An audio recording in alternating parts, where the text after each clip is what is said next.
Do you ever wonder why do we have a lot of Spider-Man actors ever since the movies came out? After every 2-3 movies, why do they change the actors? Why was Sammy Raimi's Spider-Man 4 was cancelled?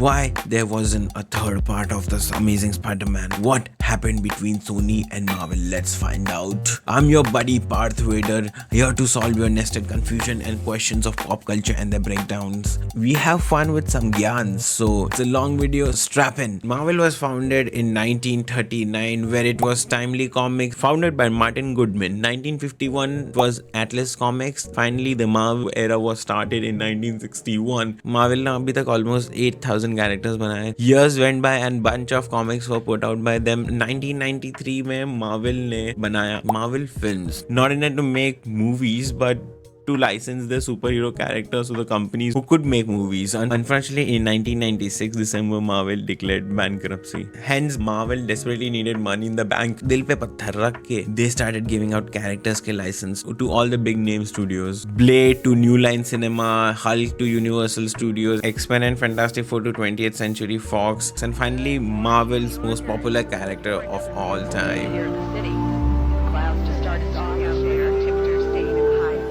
Rights of Spidey was lost in litigation in 1999. Then rights were recovered by Marvel, but initially Spider-Man was given to Canon Films. They tried to make movies out of it but failed and went bankrupt along with Marvel. And they gave the IP of Spider-Man and their 900 Spider-Man adjacent characters to Sony.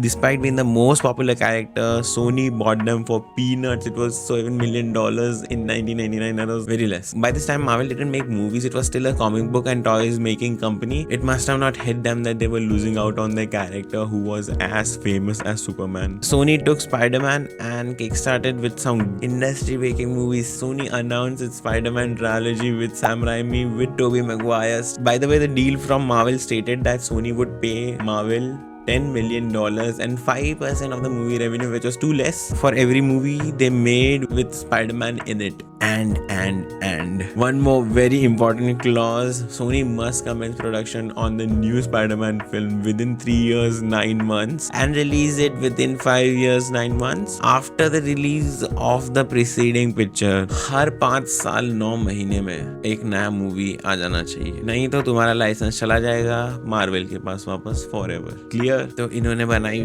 First movie 2002 में, जो बहुत ही बढ़िया movie थी. ओहो, बहुत ही बढ़िया movie. Spiderman 2 was very fantastic, which came out in 2004 and 2007 में Spiderman 3 आई. मेरे हिसाब से तीनों बहुत ही बढ़िया मूवी थी भाई, एक नंबर मूवी थी. It was very well received by the fans also.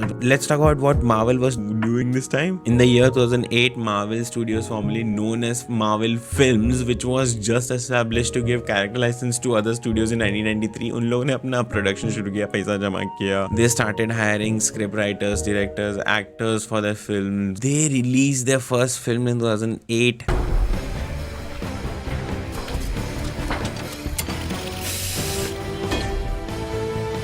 Then Hulk in the same year.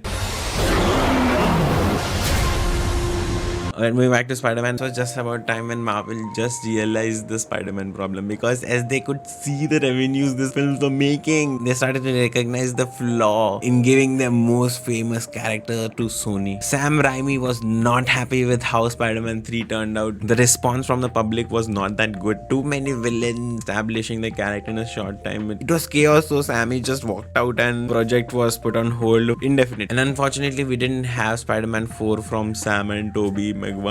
Why? फिर क्या हुआ? फिर आया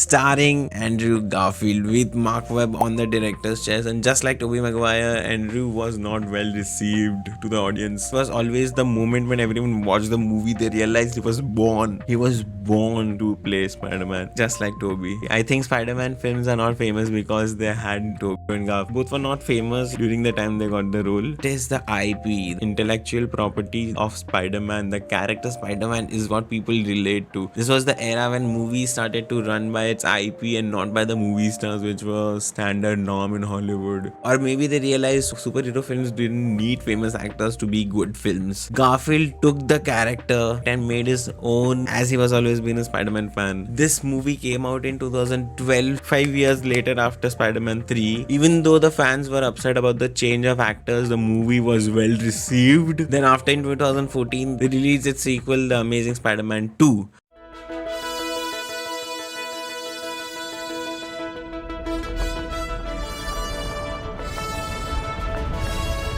That movie was also good for me because I love Spider-Man but for the larger audience it was not up to the mark, as there were a lot of villains. Plan of spin-offs were planned in that end of the movie. Now people were confused why we are getting another Spider-Man with a different actor and why we need to watch Peter getting bit again by the spider, Uncle Ben dying, and all the basic plot work again. As I said earlier, the contract between Sony and Marvel was devil's bargain. I'll tell you why. As the contract states that Sony will have to have a Spider-Man in a 5 years of span, and if they don't, they will lose their most valuable character to Marvel. And if you're thinking the contract would have an expiry date, no. And yes, this cycle goes on till the end of time, and that is why it is a devil's bargain. Let's get back where we left off Marvel in 2008. They started the film journey from making films from all the underrated superheroes like Iron Man, Captain America, Ant-Man, Black Panther, Doctor Strange. Marvel made them famous from all the actors' work, VFX, storytelling, and the epicness of the character. Because most of the characters have only been famous because of their movies. Basically, they were not breakout comic book characters. They were not popular as Spider-Man. 2008 से शुरू करेंगे. ये सारी movies आई थी और बहुत ही अच्छी थी सारी की सारी. So these films by Marvel were good and they were earning good from these movies. Fans were happy. One little info I missed, guys, in the beginning, that Marvel was bought by Disney in 2009 for $4 billion, and that helped Marvel a lot in terms of capturing back the character licenses from the studios. For example, the studios that was sitting on X-Men and Fantastic Four. Disney being Disney bought the studio, so it was a smooth sale for Marvel. Just one little tangled, no Spider-Man, because Sony was still making Spider-Man movies and were going into the bad zone of the movie quality. It was still bearable till Amazing Spider-Man 2, and that was 2014.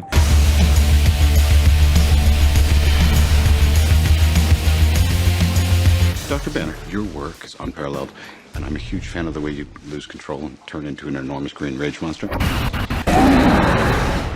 Thanks.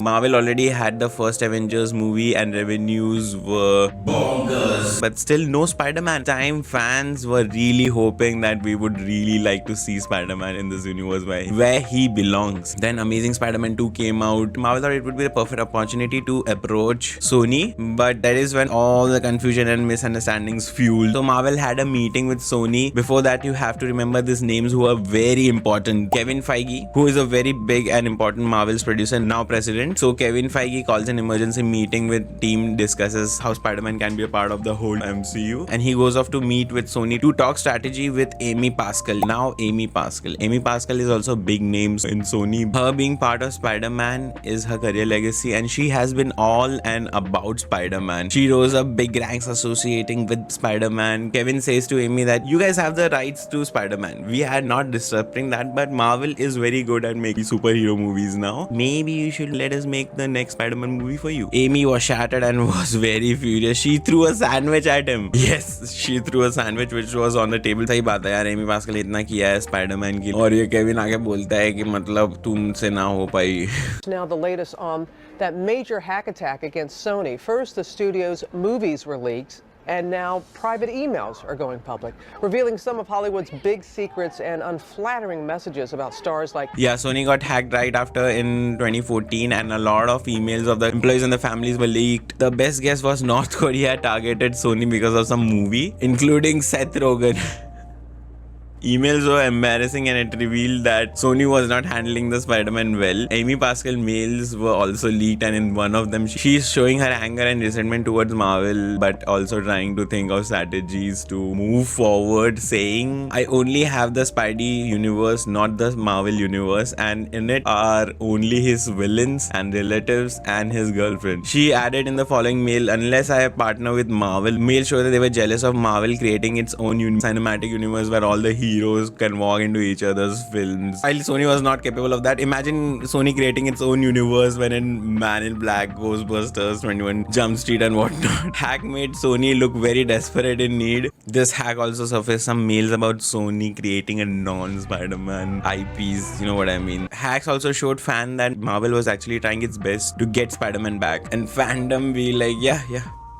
Of course we want it. So fandom started to push this issue and started calling out Sony to give back rights to Marvel, who actually care about the characters. The fan pressure is mounting on Sony. Marvel went back to Sony with the same original deal with some tweaks, knowing that Sony won't ever give up their flagship character. They simply improvised. They stated, we need Spider-Man and we make better superhero films. Let's meet middle ground. We will help you make Spider-Man films. We'll put our production into the next Spider-Man film. Basically, they asked if Sony was okay with co-parenting the character. Marvel will put full production into making Spider-Man films, but they will take 5% of the film revenue while Sony will have its 95% share of money. Marvel also agreed to give its own characters to have cameos in Sony films, and eventually Sony takes the deal. When we look at this deal, it's a bad deal.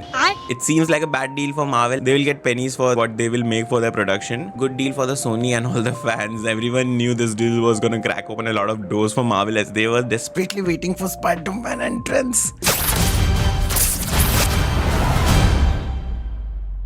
Hey everyone. So together they find a new actor to play Spider-Man, and that was Tom Holland. In 2016, new Spider-Man debuts in the Captain America Civil War trailer in Marvel Universe, and fans went crazy after finally watching our friendly neighborhood Spidey in the MCU.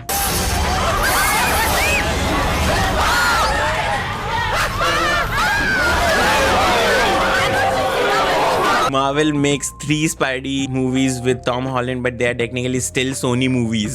So this is the feud between the two giants over an IP. It is very confusing for a lot of people, but in the end, fans got what they wanted. Tom Holland's all 3 Spider-Man films are not on Disney Plus. And if you remember, I said earlier, Marvel is owned by Disney, while Civil War and Avengers Infinity War is not on Disney Plus, which still had Spidey in it. Spidey is right now a little bit all over the place. But this is where the Sony deal stands presently. Sony Pictures would continue to finance, distribute, own and have final creative control over the Spider-Man films. Then Spider-Man was appeared in the Civil War. Both studios made standalone superhero movies together, minding Marvel, giving out most of its movie production team. Sony was still on making the spin-off films as it had a treasure of 900 adjacent characters relating to Spider-Man. Did we forget that? When the original deal was made in 2014 between Sony and Marvel, proposed by Kevin, but it was initially rejected by Sony. But after the great hack of Sony, investors and shareholders had to return to the negotiating table in 2015. It was confirmed the deal would only last for 5 more films, and that is Civil War, Homecoming, Infinity War, Endgame, and lastly Far From Home. All these were blockbuster movies. Tom Holland was signed for another 2 movies apart from these 5 films, so there was another negotiation waiting for Spider-Man IP. So there was a deal between Sony and Marvel. There will be a 3rd movie of Tom as Spider-Man, which was No Way Home, released in July 2021. Let's talk about this movie because I would love to. This film for me as a Spidey fan was a nostalgic film. This movie showed how creators can show the story when they have a library of great movies to work with. After No Way Home, Tom Holland's contract deal was renewed with 6 more projects, including 1 trilogy. I kept the good part for the last. Sony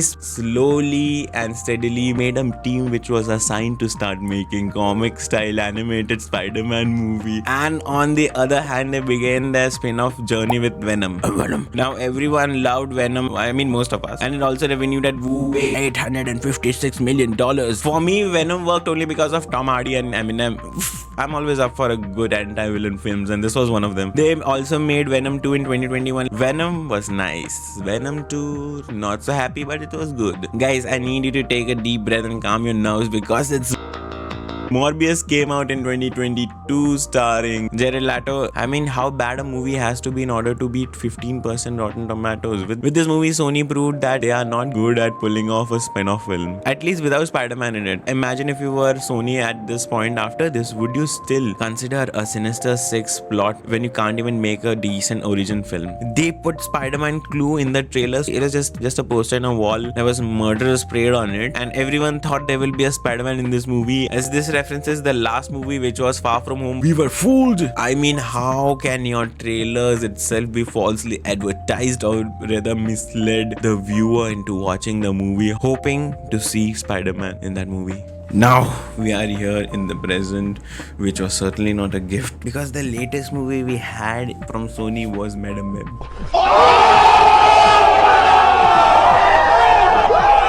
Now this year is 2024 and Sony releases a new movie named Madam Web, and my god, it's such a great film. I mean what art it is. 12% on Rotten Tomatoes. I don't want to talk about it because I already have. Check it out. So the current Spidey's IP is with Sony, and Sony being the bad bully, it won't easily let go of their most popular character. I thought of some solutions with my spice-induced brain, and I'll tell you what I think Marvel should do to get the rights back. Even though Sony owning the digital and filmmaking rights, Marvel still owns the character, as everything like toys and merch comes under Marvel. Marvel being the owner of the IP, after noticing the pattern of bad films being produced by Sony, Marvel can actually sue them for harming the Spider-Man brand, and because Sony only owns the share of the IP, magical things could happen. I know I skipped the whole Sony animated Spider-Verse trilogy. The video would have been too long, but if you want me to, then comment down and like the video. See you in the next one with some spice.